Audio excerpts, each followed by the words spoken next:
Welcome my awesome friend, I hope you all are great. Today's lecture we are going to talk about the difference between load flow manual calculation and load flow with Etap. So go get your coffee and let's start. Let's start with exercise. We have electrical power system which consists of 3 buses, bus number 1, bus number 2 and bus number 3. Bus 1 is a slack bus. Bus number 2 and bus number 3, they are load buses. The slack bus has a voltage of 1.05 per unit by angle 0. Of course we don't know the value of P and Q because it's slack bus. We have also bus number 2 and bus number 3. We know the value of P and Q for these buses, and we assume the initial value for the voltage of these buses. Also we have the impedance between bus number 1 and bus number 2, impedance between bus number 2 and 3, and 3 and 1 shown in this table. To calculate the load flow analysis with Gauss method, we will need to follow sequence of getting something called Y matrix. Then we get the value of the second load bus bar voltage, magnitude and angle. Then get the magnitude voltage and angle for bus bar number 3. After that, we repeat and get again the value for the bus bar number 2 and again to bus bar number 3, and repeat these iterations several times until we reach to the maximum iteration number or the lowest precision. After getting the lowest precision, we get now the value for V2 and V3. After getting V2 and V3, we are going to get the load flow from bus bar to bus bar. Again, let's start. What is the Y matrix? Y matrix is a relation between the current for each bus bar and voltage for each bus bar. Shown in this equation, the Y matrix is a relation between the bus bar current and voltage. The Y matrix consists of two main types of elements. First type is the diagonal elements, which Y11, Y22, Y33 and Y44, again Y55 if you have a fifth bus bar, and the other elements, which Y21, Y12, Y13, Y31. To calculate the diagonal elements, we are going to follow this equation, which is Yxx is summation of all element connected to the bus bar X. Let's take an example for Y11. We are going to sum all admittance connected to bus bar number 1. Again, for Y22, we are going to add all elements admittance connected to the bus bar number 2, and again 3 and 4. Let's see the other element, which example Y12 or Y21. When we want to calculate the admittance for between two different bus bar, let's say example bus bar number 1 and 2, or 1 and 3, or 1 and 4, we are going to get minus times the admittance of the impedance between these two bus bar. Let's take example. We have here the 3 buses, bus number 1, bus number 2, and bus number 3. We have the impedance between 1 and 2 shown right here, and 1 and 3 shown right here, and 2 and 3 shown right here. Let's calculate y11. Before we calculate the y matrix, we will need to get the value of inverse of the impedance, which is admittance. So we are going to get y small 1 2, y small 1 2, and the same is going to be y21. It's going to equal 1 over z12. Of course, the z consists of two basic elements, which are and x, resistance and reactance. Let's calculate also the admittance for 1 3 and 3 1 is going to equal 1 over z13, which is equal this value. Again, for y23 and 32 is going to equal this value. Now, after calculating all the admittance between two pulses, we are going to get the y matrix. Let's start with the first element in the matrix, which is y capital 1 1. Y capital 1 1 is going to equal all admittance connected to bus bar number 1. We have two admittance connected to bus bar number 1, which is 1 2 and 1 3. So y capital 1 1 is going to equal y 1 2 plus y 1 3. Again, let's calculate for y22. y22 is going to get two admittance connected to bus bar number 2, which 2 1 and 2 3. Again, for 3 3. Now we have calculated the diagonal. Remember, the matrix consists of n times n, as the n is the number of buses. We have here 3 buses, so we are going to have 3 times 3 matrix. Let's get y12 is going to equal the same for y21, which is minus y small 1 2. Again, for 2 3 and 3 2 and 1 3 and 3 1.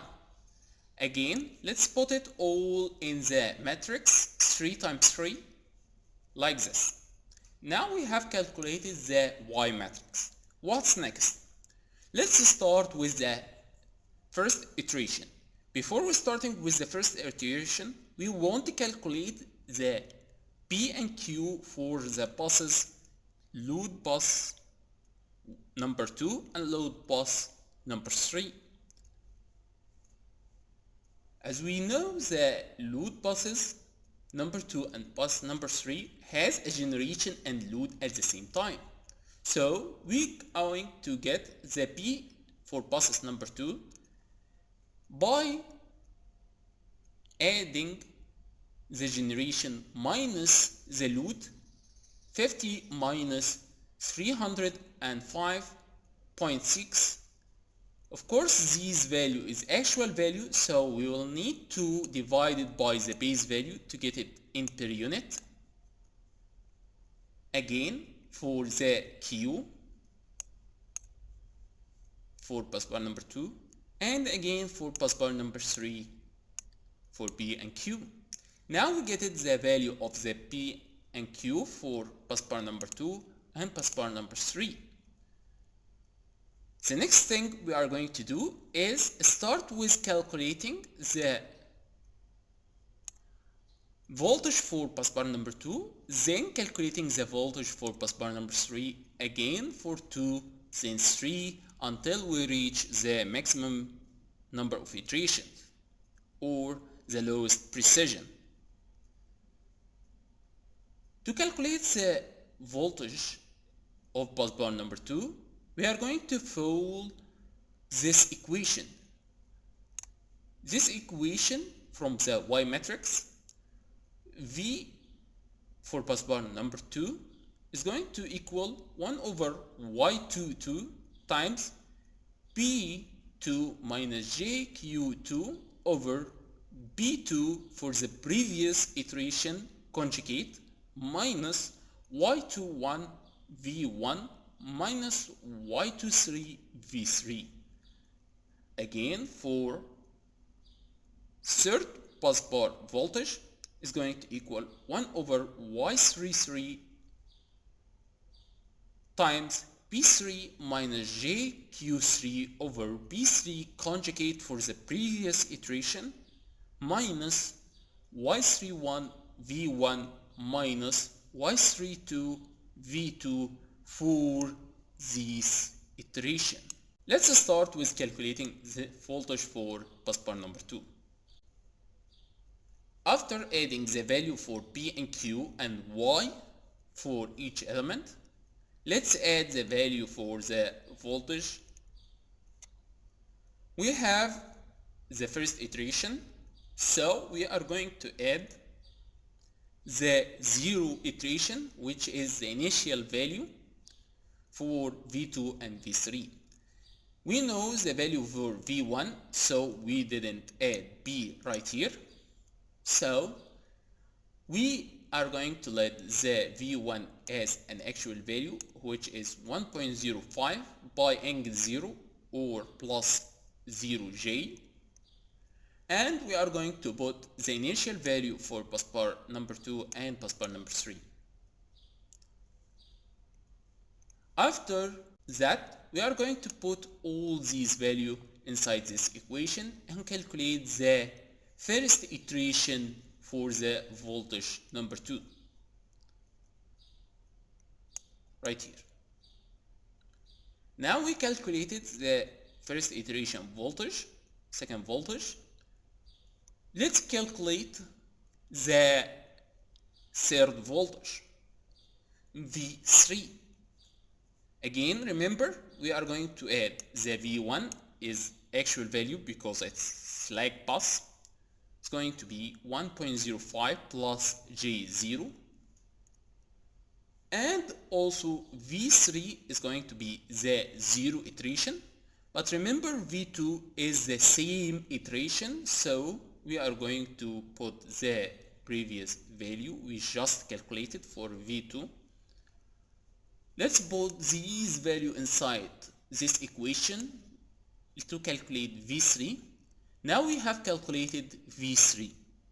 Now we calculated the V2 and V3 for the first iteration. Let's repeat the same for the second iteration and calculate V2.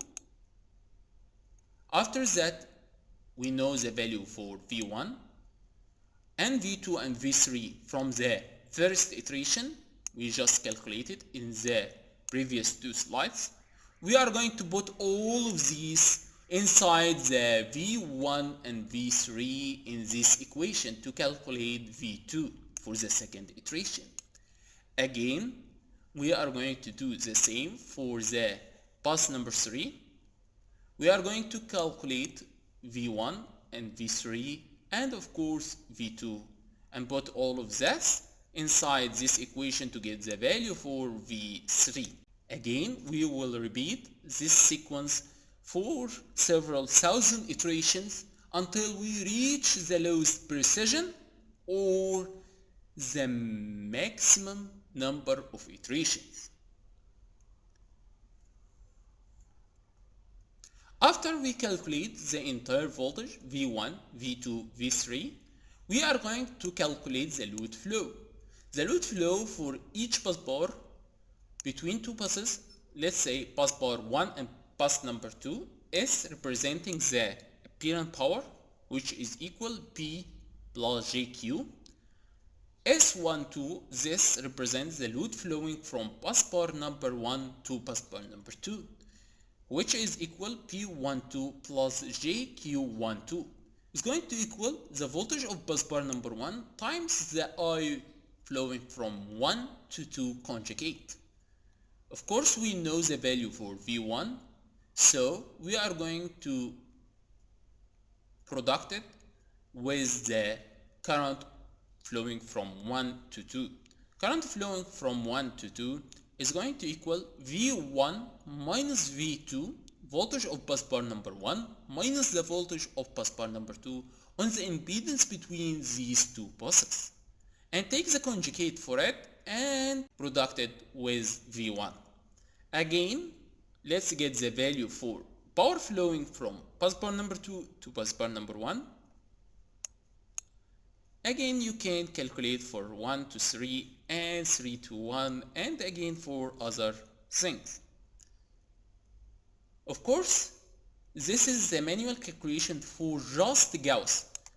The manual calculation is very hard to calculate because it takes a long time to calculate a very large number of iterations, let's say 2000.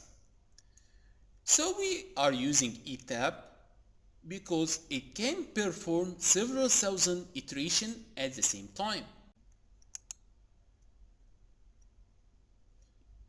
As you remember from the previous lectures, we performed the load flow analysis with different methods. We can see different methods like Newton-Raphson, adaptive, fast decoupled, and accelerated Gauss. And you will enter the maximum number of iteration or the precision. We want to reach one of the poles if we reach the lowest precision or if we reach the maximum number of iteration. After that, you are going to press OK and press run for the load flow. Of course, you are going to get the value for the load flowing from the bus bar to other bus bar, and also the voltage for each bus bar, operating voltage for each bus bar, and the power generated from the first bus bar, which is slack bus. Okay guys, that's for today. Thank you for watching and have a great day. Bye bye.